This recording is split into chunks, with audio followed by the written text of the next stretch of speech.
Queridos hermanos, amigos, qué alegría poder estar con ustedes para poder meditar en las profecías de Daniel. Querido Padre, gracias Señor por darte, Señor, humillarte delante de nosotros, de este mundo, dar tu vida en la cruz, Señor. Yo soy el primer pecador, perdónanos, Señor, que tu Espíritu me use en este tema tan importante para tu pueblo, para tu iglesia en estos últimos días. En el nombre de Jesús. Amén. Amén. Les recordamos nada más que ahora pueden mirarnos en YouTube como Pastor Samuel Florian para dar este mensaje a muchas personas, a sus amigos y familiares. Vamos a seguir con el tema el imperio del anticristo, la parte número 2, la parte 1. Debe estar ya en YouTube esta semana. Hubo un pequeño atraso, pero sí van a estar los dos temas esta semana. Todas las profecías tienen tres grandes propósitos, las profecías. Y el primer gran propósito es conocer y amar a Dios. Por eso lo dice Apocalipsis 1:1. Esto es la revelación de Jesucristo. Jesús quiere revelarse en nosotros. Jesús quiere que tengamos su rostro, su carácter en nuestras vidas. Por eso que nos pone los salmos y las profecías que se están cumpliendo, que se han cumplido, para que veamos que nuestro Jesús es real y que Él vive en nosotros cada día. Debemos aprender más de Jesús al ver que el Papa o las profecías van cumpliéndose al pie de la letra, que Estados Unidos dará poder a la bestia y todo eso nos debe dar alegría de conocer más a Jesús, porque al ver tantos conflictos, nuestras vidas se rinden a Cristo y lo conocemos más. Ser felices, el segundo propósito es ser feliz, no tener temor. Muchos años nos han enseñado a nosotros, nuestros profesores de teología, los pastores, yo mismo, predicaba y la gente salía con temor de la iglesia escuchando las profecías, cuando debiéramos hacer al revés, ser felices porque nuestra redención está cerca. Y porque amamos a Jesús, que es el gozo y la alegría. Cuando uno ama más a Cristo, cuando ve que ya pronto vamos a estar con nuestro Redentor, nos queda solamente ser felices. Y en tercer lugar, su venida está cerca. Y Satanás es muy astuto. Ha hecho que nosotros como pueblo adventista veamos la tercera parte como el todo de las profecías, ¿no? Y que su venida está cerca. Muchas veces dicen, hermano o hermanito, sin familia, ¿verdad? Amigo, miren, el Señor ya viene, mire, porque el Papa esto, porque el otro, ¿no? Y estamos mirando nada más el tiempo del fin. Estamos siendo muy egoístas. Vamos a descubrir que el mayor mal que la Iglesia Católica ha hecho a este mundo no es solamente ir contra las palabras de Dios, sino influir en nosotros como adventistas, como cristianos, la justificación por obras, ¿no? Entonces queremos ir al cielo para estar mejores, queremos hacer cosas para estar, pero no estamos aprendiendo a amar al Señor, a gozarnos con el Señor. Nos dice que la característica del cuerno pequeño, en el capítulo 7 de Daniel 25, vamos a hablar de las otras características del cuerno pequeño. Hablaría palabras contra el Altísimo, quebrantaría a los santos del Altísimo, pretendería cambiar los tiempos y la ley, y serán entregados en su mano hasta el tiempo, tiempos y medio tiempo. Haciendo un resumen, las cuatro características del día: hablaría blasfemias contra el Altísimo, perseguirían y matarían a los santos, no solamente en el periodo de 538 a 1798, que fue la hegemonía papal política y religiosa, sino que también esto lo estamos viendo en nuestros días y lo veremos más claramente muy cerca. Está el día en que volverá a tener el papado el poder político religioso abiertamente, aunque lo tiene ocultamente todavía. Todos los presidentes que salen de presidente tienen que ir con el papa, sí o sí, ¿no? Él es el que dirige este mundo políticamente y también religiosamente. Entonces, matarán a los santos, pretenderán cambiar los tiempos y la ley, gobernar por un tiempo, tiempos y medio tiempo. Hablaría palabras contra el Altísimo. En Apocalipsis 13 habla de que esta bestia hablaría blasfemias contra el Señor.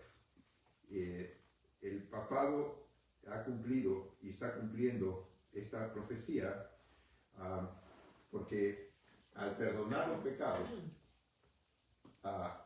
como vicario de Dios, como representante según de Cristo en la tierra, en lugar de ser el Espíritu Santo, se atribuye el papado, ser representante, está blasfemando contra Dios.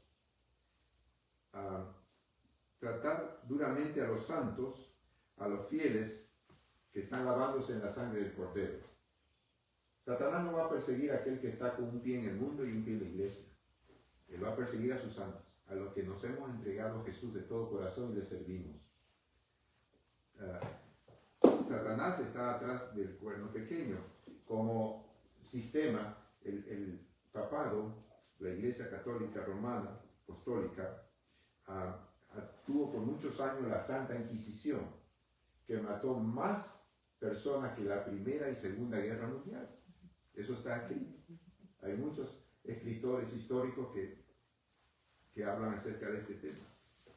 En el nombre de Dios, las personas que leían la Biblia y que querían ser fieles a Jesús eran muertos.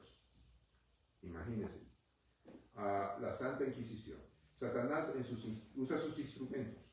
Aún dentro de la iglesia cristiana, dentro de la iglesia adventista, Satanás usa sus instrumentos. No solamente como institución, la Iglesia Católica Romana, sino también el diablo tiene a las cizañas dentro de nuestra iglesia para perseguir a los que amamos a Jesús y nos arrepentimos de nuestros pecados y le servimos.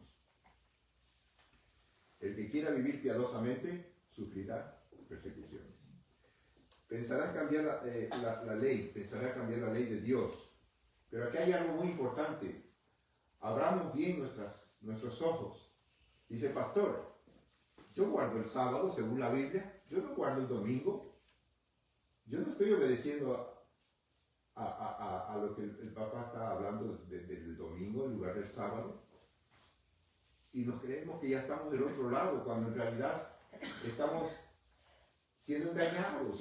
¿Cómo así, pastor? Bueno, voy a tener que explicar un poquito, ¿no? Con la Biblia, sobre todo. Muchas veces queremos guardar el sábado sin Cristo, sin el plan de salvación. Y ahí está el problema.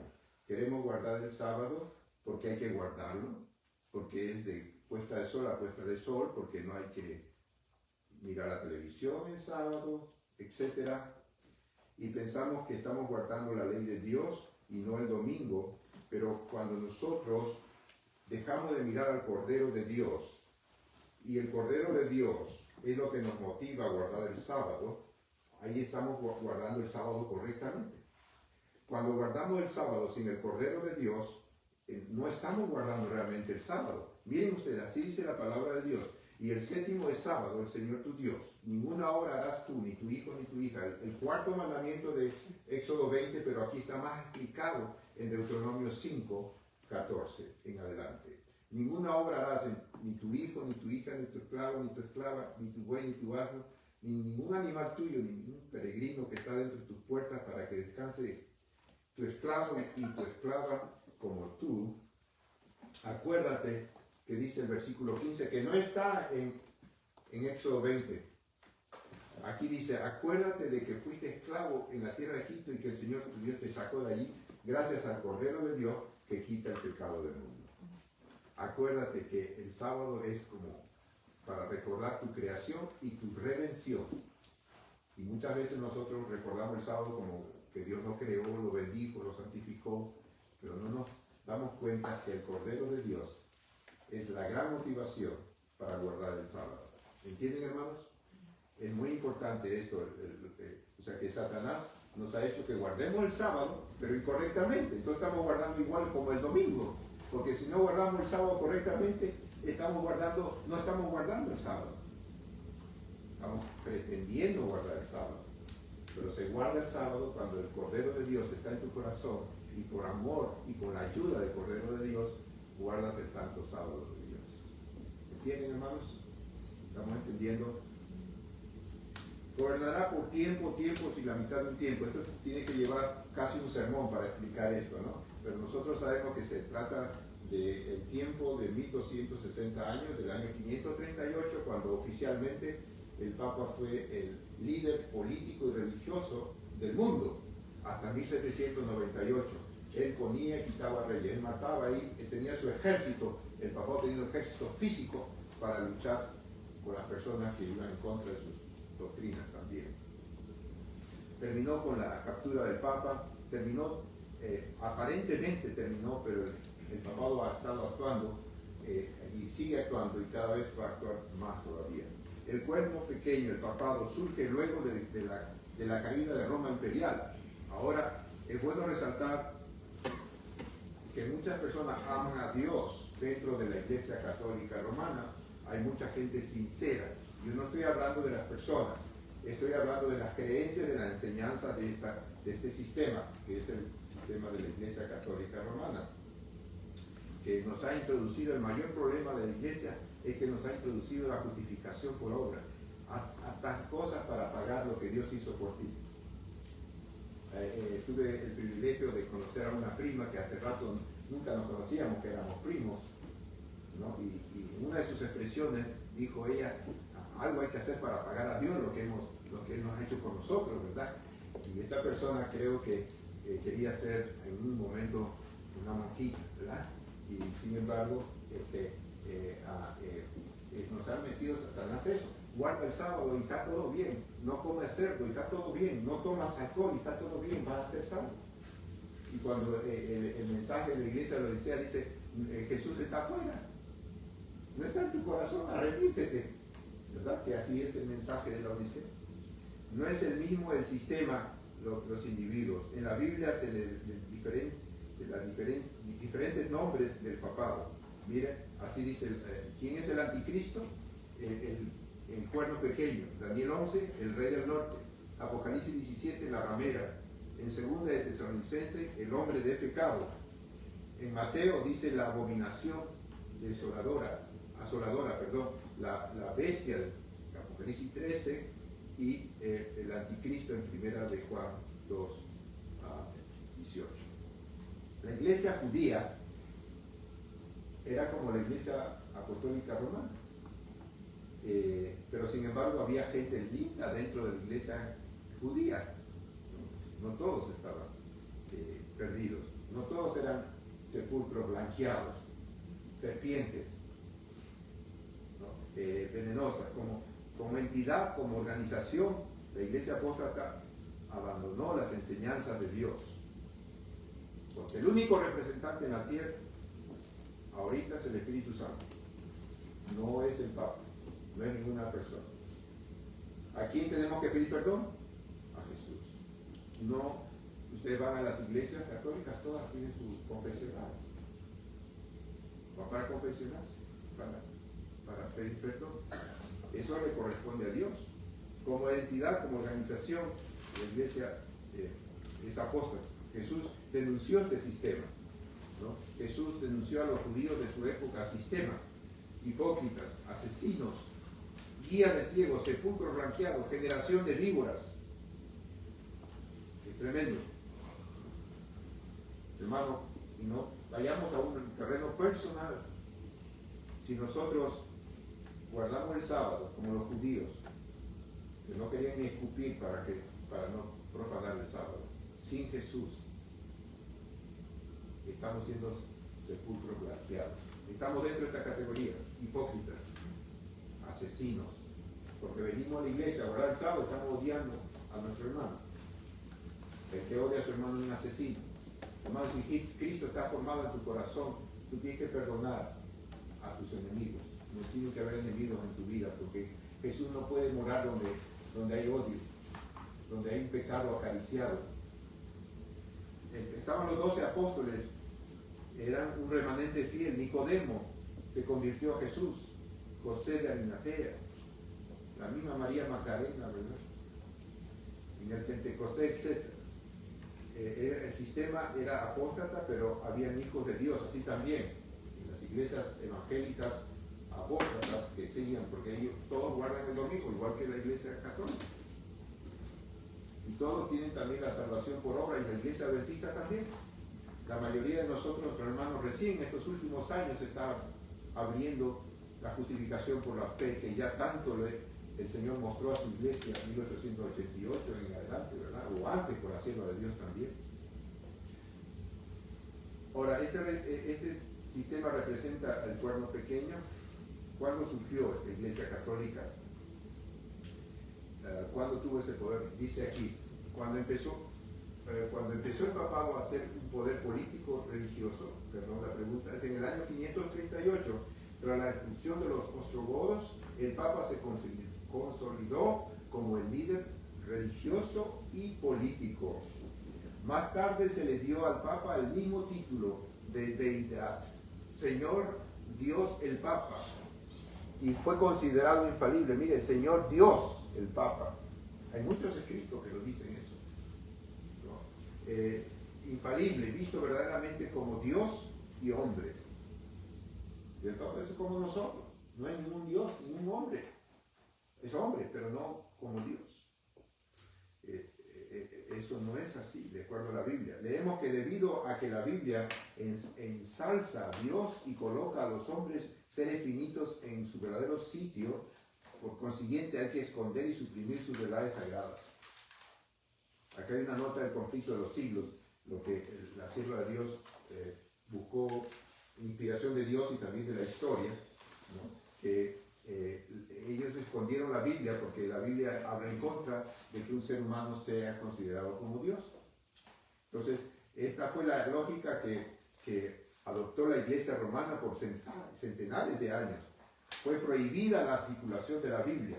No se permitía a la gente que leyese ni que le tuviese en sus casas la palabra de Dios. Inclusive las misas eran en latín. Nadie entendía latín, pero era en latín. No quería que la gente abra sus ojos a través de la lectura de la palabra de Dios. Pero el diablo ha cegado que aún teniendo la Biblia ahora, el diablo lo ciega. ¿No? Este cuerno pequeño, la Iglesia Católica Romana, según Daniel 7:25, hablaría palabras contra el Altísimo, ¿no? Y ahí lo vamos a resaltar. Y hablará palabras contra el Altísimo. Y aquí dice que en Apocalipsis 17, y me llevó en el espíritu al desierto y vi una mujer sentada sobre una bestia escarlata llena de nombre de blasfemia, que tenía 7 cabezas y 10 cuernos. Apocalipsis 17:3, blasfemia, ¿no? Es decir, habrá palabras contra el Altísimo, es sinónimo de blasfemia con Dios. Ahora, ¿qué significa la blasfemia en la palabra de Dios? ¿Qué significa? Vamos a encontrar en la palabra de Dios lo que significa blasfemia. Dice, y como no podían acercarse a él a causa de la multitud, descubrieron el techo de donde estaba, y haciendo una abertura bajaron al lecho en que yacía el paralítico, y al ver Jesús la fe de ellos, dijo al paralítico, hijo, tus pecados te son perdonados.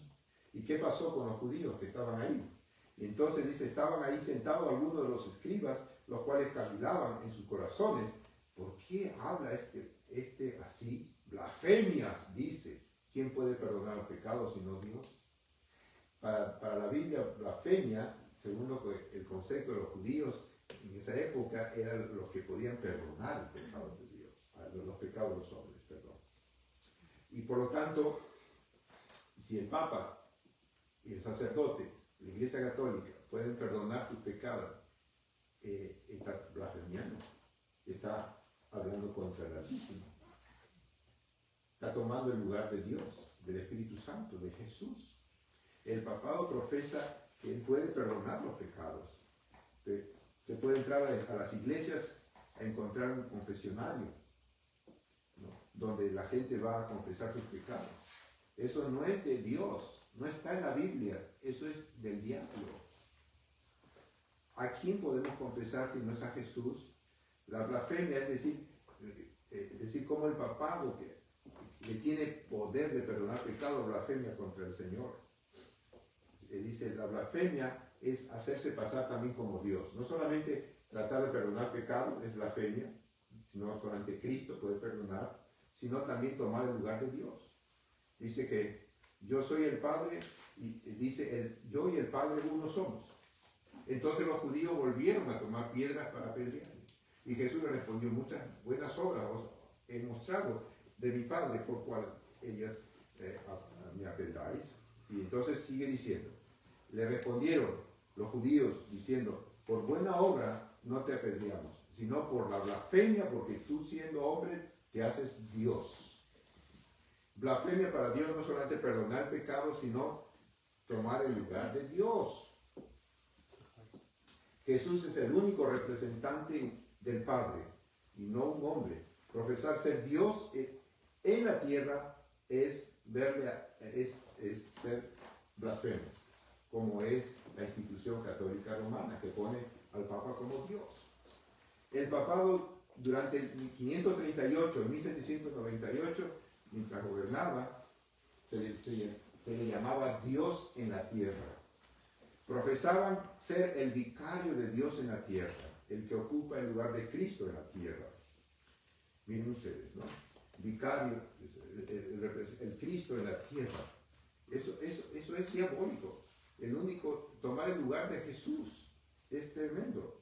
El enemigo de Dios, Satanás, desde el Edén hasta hoy, siempre ha tratado de destruirnos por medio de las tentaciones, de guerras, de desastres naturales, y Satanás, también ha usado naciones, imperios, para perseguir, entre ellos la Santa Inquisición, la Iglesia Católica, y no solamente en el pasado, lo sigue haciendo hoy también. Este tema tiene como 4 o 5 temas más, como vamos a mostrar claramente en la historia, que sigue haciendo eso. El último gran esfuerzo que el enemigo ha usado y sigue usando es destruir a los santos, a los que estamos lavándonos en la sangre del Cordero, ¿no? Nuestros pecados, dice. Es la Iglesia Católica Romana, del año 500 hasta la segunda venida de Cristo. En realidad no ha parado la acción de este sistema que el diablo ha puesto para derrotar a sus santos. El mayor engaño de la Iglesia Católica al cristianismo, y especialmente a la Iglesia Adventista del séptimo día, no es cambiar el sábado por el domingo. Eso es un gran problema, pero no es el número 1 como le hemos enseñado tradicionalmente. Que los que mueren van al cielo, al infierno, al purgatorio. Eso no es bíblico. Pero todo eso, entre otras doctrinas, adorar a las imágenes, etc., no significa nada en relación al mayor problema que la Iglesia Católica ha traído a este mundo. ¿Cuál es? La justificación por obras. Tenemos que hacer cosas para ganar la salvación. Y nosotros, el diablo ha trabajado, sí. Tienes que guardar el sábado, no hacer esto, no hacer lo otro. Tienes que dar tu diezmo fielmente. Tienes que hacer esto, tienes que hacer lo otro. Y vas a estar en el cielo. Y eso es diabólico. Es justificación por obras. Y ha nacido en la Iglesia Católica. Ustedes recuerdan, ¿no? Con las bulas papales y los sacrificios que hay que ir de rodillas a pagar, ¿no? Al Señor por lo que ha hecho por nosotros. Y todo eso es el mayor daño que la Iglesia Católica ha hecho y está haciendo en nuestra iglesia, en las iglesias cristianas. La iglesia de la Odisea, la iglesia adventista, hemos caído en este error. La séptima iglesia de los últimos días muchos dicen que somos ricos y no tenemos necesidad de nada. ¿Y qué nos dice el Apocalipsis entonces? Y escribe el ángel a la iglesia de la Odisea, en la iglesia de los últimos días, la iglesia remanente, la iglesia adventista. He aquí el amén, el testigo fiel y verdadero al principio de la creación de Dios, dice esto: yo conozco tus obras, que ni eres frío ni caliente, ojalá fueses frío o caliente, pero por cuanto eres tibio, no frío ni caliente, te voy a vomitar de mi boca.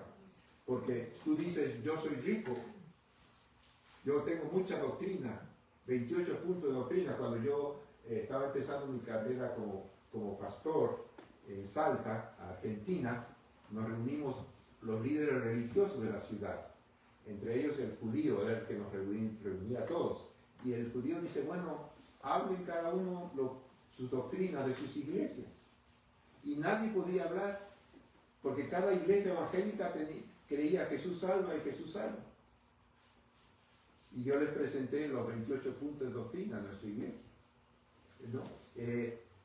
Nos creemos ricos, pero yo también estaba perdido, porque presenté la doctrina sin Jesús. Mira cómo Satanás ha estado trabajando en nuestras vidas, ¿no? Y dice, y de ninguna cosa tengo necesidad, y no sabe que tú eres un desventurado, miserable, pobre, ciego y desnudo. ¿Y qué aconseja el Señor? Este es una de las cuatro que me han inspirado, ¿no? Que compre, dice, vestiduras para vestirte, blancas. Es decir, tenemos vestiduras sucias, ¿no? Y el Señor quiere darnos vestiduras blancas. ¿Cómo se emblanquecen nuestras ropas? ¿A través de qué? De la sangre del Cordero. Es el único que lucha, el único antídoto contra el orgullo es la sangre del Cordero, que tenemos que verbalizarla cada instante en nuestras vidas, hermanos. Dice, y que no se descubra la vergüenza de tu desnudez. Y por tanto dice, arrepiéntete. Mediante el arrepentimiento vamos a lavar esa ropa roja que en este momento quizás tenga, o negra, no sé, en tu vida, querido hermano, que me escuchas por el internet o presente aquí. Hermano, el arrepentimiento es tan importante cada día, cada momento, lavar nuestras vidas. Yo estoy a la puerta y llamo, está llamando el Señor. Continúo llamándote. Si tú oyes mi voz a través del pastor Floriano en este momento y abres la puerta, yo voy a entrar y cenaré con él y él conmigo. Amén. Hermanos, si cenamos con Jesús, qué alegría, ¿verdad? Podemos tener como ese señor que yo visité esta semana, de 46 años, en hospice, perdiendo su vida, cuando le dije que quería aceptar a Jesús como su Salvador, y él aceptó con la cabeza y dijo que sí, y derramó sus lágrimas. Y al día siguiente, yo cuando lo visité, era otra persona. Hermano, qué hermoso, ¿no? El Señor puede cambiar tu vida, hermano, en esta mañana que me escuchas, ¿no? Si solamente le abres tu corazón, te arrepientes como María Magdalena a los pies de Jesucristo. Ella era una mujer prostituta, etc., pero el Señor la perdonó. No te condeno, pero no peques más. Con mi poder no peques más. Y ella fue y derramó algo muy valioso, ¿verdad? Toda su vida, todos sus ahorros de su vida para ungir a su maestro. Y hermanos, nosotros somos mezquinos. No estamos dando nuestro tiempo, nuestro cariño al Señor, ganando almas para el Señor y viviendo así. Así debemos vivir todos los días, hermano. En lugar de mirar las novelas, miremos la cruz de Cristo, hermano. Simbólicamente hablando, ¿verdad? Y miremos, y no solamente mirar la cruz de Cristo, mirar su sangre, en cuanto a mí me lo hiciste, a uno de mis pequeñitos lo hiciste, a mí me lo hiciste. Cuando estamos sirviendo al Señor, estamos al pie de la cruz de Cristo, hermanos. Cuando damos dinero a la iglesia, los diezmos y las ofrendas, es para estar a los pies de Jesucristo. Estamos guardando, no, puedo dar mi dinero, pero mi tiempo no. No queremos dar nuestro tiempo para el Señor. Al que venciere, al que se arrepiente en esta mañana, hermanos, el Señor te daré que te sientes conmigo en mi trono. ¿Quién es el que vence, hermano? El que está al pie de la cruz de Cristo. Que confiesa sus pecados y le sirve al Señor. El rey David entendió este concepto. El rey David se arrepentía. Lávame de mis pecados. Límpiame de mis pecados. Dame, Señor, tu espíritu. No me quites tu espíritu delante de mí. Perdóname, Señor. Soy pecador, perdóname. Lávame con tu sangre. ¿Se acuerdan el Salmo 51? Pero David dijo algo grande. Vamos a ver qué dijo David, el gran Hijo de Dios. Solo una cosa he pedido al Señor. Solo una cosa deseo. Estar en el templo del Señor. Cuando tú aceptas a Jesús, cuando tú te lavas en la sangre del Cordero cada instante de tu vida, estás convirtiéndote en el templo del Señor.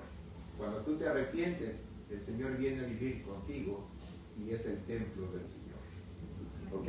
Una cosa he deseado, confesar mis pecados y servirle al Señor. Eso es lo que más quiero ¿Entienden, hermano? Está bien que usted tiene que trabajar por su casa, por su auto, ¿verdad? Y cosas, eso es normal, pero nuestro énfasis en nuestra vida tiene que ser al pie de la cruz de Jesús y servirle. Eso es lo que más quiero, dice el Señor. Y termina diciendo, para adorarlo en su templo y contemplar la hermosura. No hay gozo mayor, hermano, que caminar con Jesús, ¿verdad que sí? El apóstol Pablo también entendió el mismo mensaje de David. Vamos a leer el mensaje del apóstol Pablo. Y estando entre ustedes, no quise saber otra cosa, sino a Jesucristo, y más estrictamente de Jesucristo crucificado. ¿Qué es lo que quería el apóstol Pablo? Al Cristo crucificado. Tenemos que, dice la sierva de Dios, que debemos hacer de nuestra conversación, cuando hablamos con las amigas por teléfono, los amigos por teléfono, el sacrificio de Jesús debe ser el centro de nuestra preocupación. Y cuando ustedes vayan al norte, decirle, hijo, te estás graduando gracias al sacrificio de Jesús que te dio la fuerza para graduarte. ¿No me parece, hermano, que tenemos que hacer como Pablo? No, entre ustedes, no quise saber otra cosa, sino Jesucristo y mágicamente este crucificado. ¿Y qué sigue diciendo el apóstol aquí? Pablo dice así, ya no soy yo el que vive, sino que Cristo que vive en mí. Y la vida que ahora vivo en el cuerpo, la vivo por mi fe en el Hijo de Dios que me amó y se entregó a sí mismo, y se entregó a la muerte por mí. Qué maravilla, ¿no? Tenemos que agradecer al Señor. Cuando ustedes vayan al supermercado y le digan, ¿cómo estás, hijo? ¿Cómo estás? ¿Cómo está usted? Bien, te dice. Yo también, porque Jesús dio su vida por mí. ¿Por qué no hablar así a las personas en forma natural, hermanos? Creemos que somos fanáticos, que no, hermano, verbalicemos a nuestros hijos, digamos, cristianitos. Me da pena que hayas golpeado a tu hermanita. El Señor Jesús murió por este pecado tuyo. Él te ama, hijo, no hagas eso. Tenemos que educar a nuestros hijos bajo la cruz de Cristo. Yo le pido perdón porque en mi vida de pastor y de papá y de esposo, nunca o pocas veces enfatizaba en el Cordero. Siempre le dije a mis hijos, yo no he sido un buen papá. No, que tú vales más que 10 pastores juntos. No, yo no te enseñé a amar a Jesús como ahora yo amo a Jesús. Para poder vencer a Satanás, que usa sus instrumentos dentro y fuera de nuestra iglesia, como dentro de la iglesia, el catolicismo, etc., para vencer la justificación por obras, que hemos heredado del catolicismo, para salir victoriosos de la persecución que lanzará Satanás en estos últimos días contra sus hijos fieles, tenemos que vivir al pie de la cruz y debemos dar testimonio de ello y debemos sacrificarnos. Y aquí está el último texto que quiero compartir con ustedes, que es el texto que yo más amo en la palabra de Dios. Si me toca por ende morir antes que mi esposa, por favor lean este texto a toda la congregación. Este texto es tremendo. Y ellos lo han vencido a Satanás, al papado, a la justificación por obras, etc. ¿Por medio de qué, hermanos? De la sangre del Cordero. Y por el mensaje del cual dieron testimonio con sus vidas, con sus palabras, por sus frutos los conoceréis. Y no valoraron tanto su vida. Es decir, se sacrificaron para servir. 3 cosas. La sangre del Cordero, que tiene que ver con la ley de Dios también, por supuesto. Jesús murió para redimirlo y para poner el sábado en su lugar, ¿no es cierto? La ley de Dios en su lugar. Para darnos testimonio, por el testimonio. ¿De quién? Del Cordero de Dios. ¿Que nos enseña del sábado? Sí. ¿Que nos enseña esto, aquello? Sí. Pero tenemos que dar testimonio del gran sacrificio del Señor y que el Señor lo ama. Yo tengo ese privilegio que Dios me dio.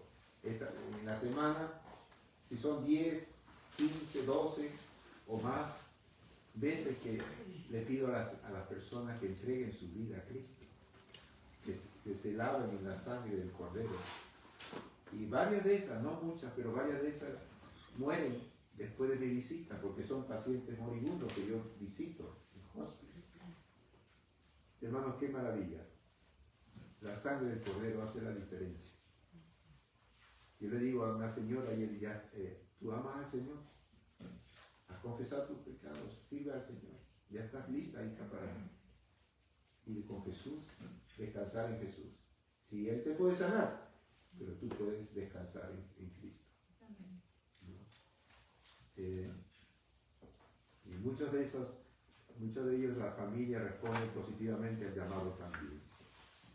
Vamos a tomar la decisión entonces esta mañana de hacer este texto, nuestro texto favorito también, que vamos a vencer a Satanás, vamos a vencer la ley dominical, vamos a vencer lo que el papado todo nos traiga por medio de la sangre del Cordero, de nuestro testimonio, y sacrificarnos para el Señor. Vamos a orar. Padre, perdona mis pecados. Como María Magdalena, Señor, vengo a tus pies para pedirte perdón, papá. Tú sabes, yo soy el primer pecador aquí. Perdóname a mí, a mis hermanos, a los que están mirando este programa. Señor, que se entreguen a ti antes que sea demasiado tarde. Quizás este sea su última oportunidad para los que están mirando este programa. Señor, y que tú puedas venir pronto a buscarnos, que podamos caminar contigo, que el orgullo sea, Señor, lavado en tu sangre cada instante de nuestra vida, para poder contemplar la hermosura tuya, Señor. Hay alegría y gozo cuando contemplamos ese gran amor que tú nos tienes. Acompáñanos, Padre, con tu Espíritu en estos últimos días, para que tu Espíritu derrame la lluvia tardía que tanto estamos esperando. En el nombre